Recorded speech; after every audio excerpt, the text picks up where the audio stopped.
Recently, OpenAI unveiled a groundbreaking new model called Sora, capable of generating high-quality videos based on simple text descriptions. This marks a significant leap forward in the field of artificial intelligence, offering exciting possibilities for various creative and practical applications. And we'll be getting into some of those exciting possibilities in this video, so strap in. To start with, what exactly is Sora? Well, it's a text-to-video model, which means that it can generate videos based on text prompts, or what the IT guys would call natural language descriptions. For now, Sora can only generate videos that are a maximum of 60 seconds long, but considering the quality and realism of the videos that it produces, 60 seconds is actually quite impressive. Sora expands upon their prior advancements seen in both DALL-E and GPT models. Leveraging the recaptioning method introduced in DALL-E 3, it crafts vivid and detailed captions for its visual training dataset. And as you would expect, the point of Sora is to help people solve problems that require real-world interaction. And I say as you would expect because helping people solve problems is always the goal of these technological advancements. OpenAI has mentioned that Sora is a result of AI having been taught to first understand and then simulate the physical world, but in motion.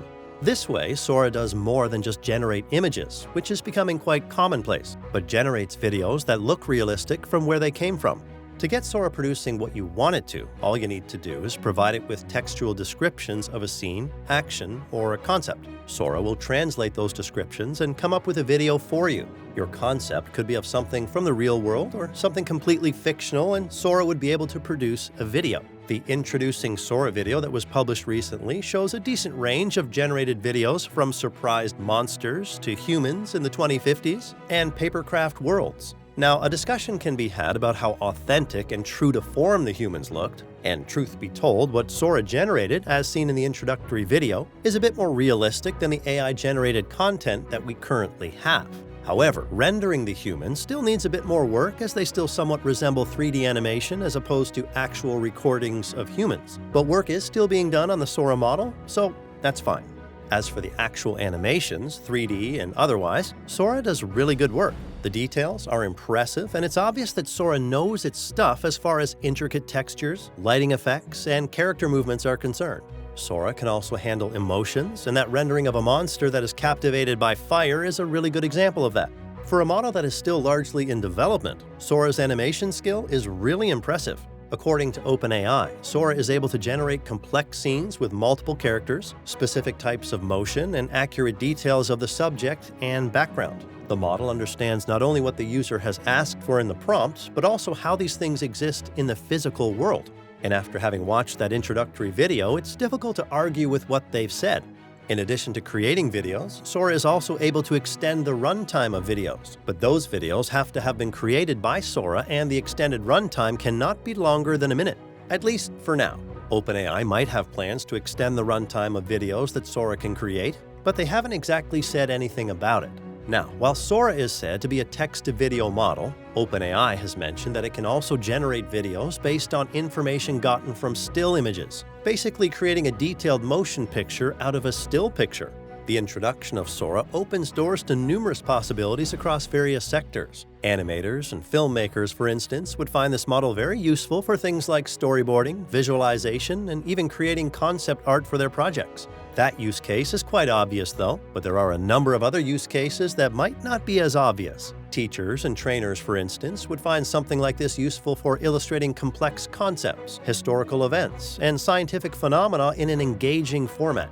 In marketing, Sora could also come in handy for generating visual content for product demos and social media campaigns. And let's not forget about the game developers that could use Sora for creating mock-ups, prototyping, and generating in-game assets. All of that possibility is still some ways off though, because, as mentioned earlier, Sora is still under development. OpenAI mentioned that one of the reasons they decided to come out with what they've been working on is because they want to get feedback, which they can then channel back into the development of the model. Sora is currently only available to red teamers and a number of visual artists, designers, and filmmakers. That said, even without the input from these guys, OpenAI is already aware of some of the limitations of the Sora model. For one, they are aware that at its current stage of development, Sora still struggles with accurately simulating the physics of a complex scene. They also know that Sora has issues with understanding the specifics of cause and effect. And the example of this issue that they gave was someone taking a bite of a cookie, but the cookie having no bite mark afterward. OpenAI has also admitted that Sora is currently not great at spatial details and even certain precise descriptions. So, for where it's at now, it might confuse left for right and vice versa, or it might struggle to follow a specific camera trajectory.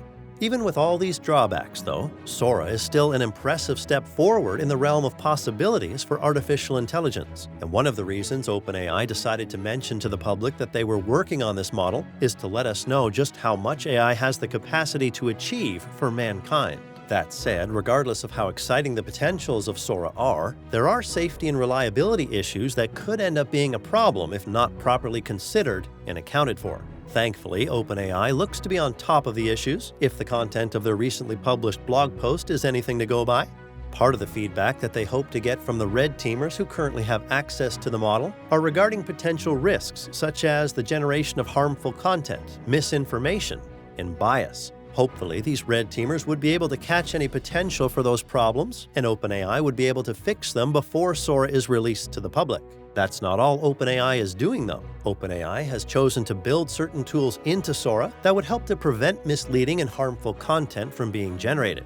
One of these tools is the text classifier, which will check every prompt and reject any that is in violation of their policies. So, any prompt that is looking to create content that promotes extreme violence, sexual content, and hateful imagery would not be processed. In fact, OpenAI has mentioned that the plan for Sora is to even reject prompts that seek to generate content that use celebrity likeness or the IP of others. This would definitely be appreciated, as it is a fear that many people have with how quickly AI has been developing. In addition to the text classifier, OpenAI plans to integrate a detection classifier that helps whoever cares about that sort of thing to determine whether or not a video was generated by Sora. Other OpenAI products have this, and there can be a discussion about whether or not it works and how well it does, if it does, but it wouldn't be unusual for Sora to come with a detection classifier of its own. Going even broader, OpenAI has mentioned that they will be engaging with educators, artists, and even policymakers, not just within the United States where they are headquartered, but around the world. After all, they plan for Sora to be used by everyone and anyone around the world. OpenAI will be engaging with these groups of people to find out what their concerns about a text-to-video generative model are, and also what they think could be positive use cases for this technology. Hopefully, the ideas generated from these discussions would actually help inform the further development of Sora. Altogether, Sora represents a significant advancement in the field of AI-powered video generation. Its ability to create high-quality, diverse, and customizable video content holds immense potential to revolutionize various creative and practical workflows. Sounds really exciting. If there are any potential use cases or drawbacks for Sora that you think have been overlooked in this video, drop them down in the comments. Also, don't forget to hit the like button and subscribe to the channel for more videos like this.